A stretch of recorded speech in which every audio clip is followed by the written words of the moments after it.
देखिए अब पटना यूनिवर्सिटी है। पटना यूनिवर्सिटी के अंदर में अभी स्पोर्ट राउंड एडमिशन हो रहा था। बहुत सारे बच्चों ने अप्लाई भी किया था।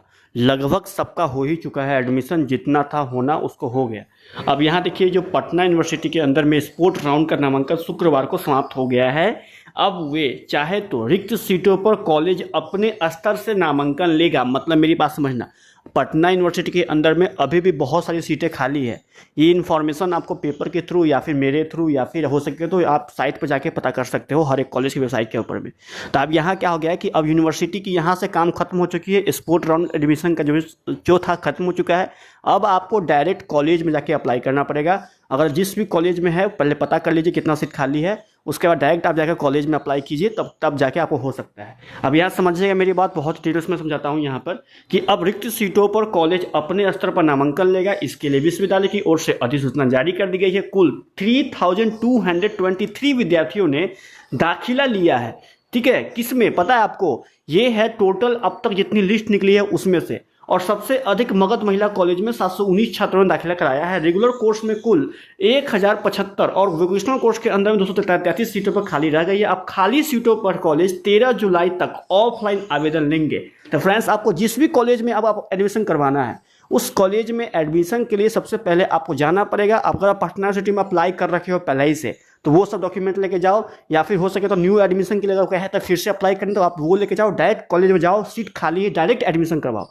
ठीक है, ठीक है, आपको कहीं भी जाने की ऐसे जरूरत नहीं है। जैसे लेके चलिए कि आप एक मगध महिला कॉलेज है तो मगध महिला कॉलेज में आप जाइए, अपना जो भी चीज़ है सब लेकर, और वहाँ पता कीजिए सीट खाली है तो जाके उसमें एडमिशन डायरेक्ट ले लीजिए। किसी का इंटरफेयर नहीं, कोई लिस्ट नहीं, कोई यूनिवर्सिटी पर जाना नहीं, डायरेक्ट एडमिशन लेना है। आपको पसंद है पटना कॉलेज तो पटना कॉलेज पर जाइए, पटना साइंस पसंद है पटना साइंस जाइए, वहाँ जाकर डायरेक्ट एडमिशन लीजिए। बस जितना वो कह रहे हैं उनका कट ऑफ अगर निकलने वाली होगी तो कट ऑफ निकालेंगे वो अपने स्तर पर, और आपको ये पता करना पड़ेगा। चलिए आइए जानते हैं कितना सीट कहाँ खाली है, इसके बारे में पता करते हैं। आइए तो सबसे पहले यहाँ पर देखते हैं। यहाँ पे देखिए, यहाँ पर लिखा गया है कि यूजी की रेगुलर की सीट कितनी कितनी खाली है किस किस कॉलेज के अंदर में।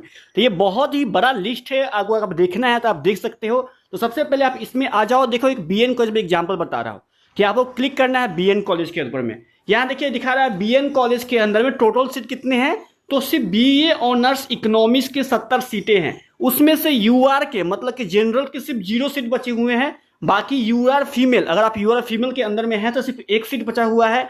फिर एससी के अंदर में 3 सीट, एससी फीमेल के अंदर में 5 सीट।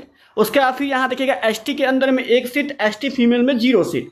ऐसे ही करते करते ईबीएस में 2 सीट बचा हुआ है, ईबीएस फीमेल में 1 सीट बचा हुआ है, बीसी में 2, बीसी फीमेल में 2, और कुल मिलाकर यहाँ वैकेंट सीट है 19। ऐसे फ्रेंड्स करते करते आपको हर एक कोर्स का, जिसको मैंने आपको टेलीग्राम चैनल पर मैं इसको शेयर कर देता हूँ, आप वहाँ से जाकर इसको इस लिस्ट को पूरा अच्छे से पढ़ सकते हैं। नहीं तो आप वेबसाइट पर जाकर भी इसको डाउनलोड कर सकते हैं काफ़ी आसानी से। आप देखते हैं, चलिए यहाँ देखिए, यहाँ पर हर एक सीट के बारे में लिखा गया। सबसे पहले जानकारी ले लीजिए कहाँ कितनी सीटें खाली है, उसके बाद जाकर परेशान होइए। क्योंकि अगर आपकी एक जाओगे किसी 102 सीटें के लिए तो कंफर्मेशन नहीं है कि वहाँ पर हो जाएगा। करना क्या होता है, सबसे पहले देखिए समझाता हूं मैं। तो यहाँ समझिए, सबसे पहले समझिएगा यहाँ पर कि देखिए Magadh Mahila college, Patna science college, Patna college, BN college, वाणिज्य कॉलेज, इतने सारे कॉलेज जिसमें जितनी जितनी रिक्त स्थान है सबसे पहले उस लिस्ट के अंदर चेक करना पड़ेगा। जब लिस्ट के अंदर में अच्छे से आप देख लोगे तब क्या करना है फ्रेंड्स, सुनिएगा। तो इसमें लिखा गया है कि आपको सबसे पहले 13 जुलाई से पहले आपको आना है। 13 जुलाई तक यहाँ पर आ जाना है। आने के बाद नामांकन जो लेने की जो प्रक्रिया है उसको आवेदकों से आवेदन की 2 फोटो कॉपी में आमंत्रित करनी है। मतलब कहने का अर्थ है कि आपको इसमें जाके कॉलेज के अंदर में खाली है तो पहले आपको अप्लाई करनी पड़ेगी।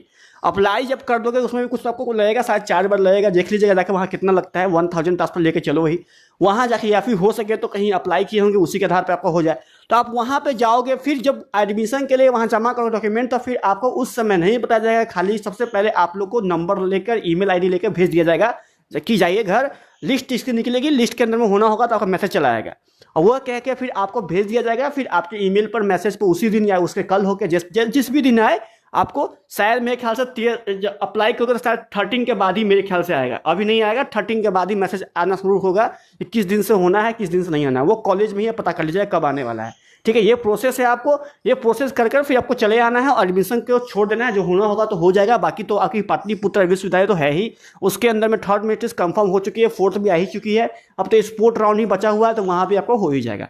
Thank you so much. और ये भी अपडेट है, जो भी PDF है जहाँ कितना सीटें खाली है, वो मैं आपको टेलीग्राम चैनल पर शेयर कर दिया हूँ। उस टेलीग्राम चैनल का लिंक मैं दे दिया हूँ डिस्क्रिप्शन बॉक्स में, एक बार चेकआउट कर लेना। जय हिंद, जय भारत, बाय।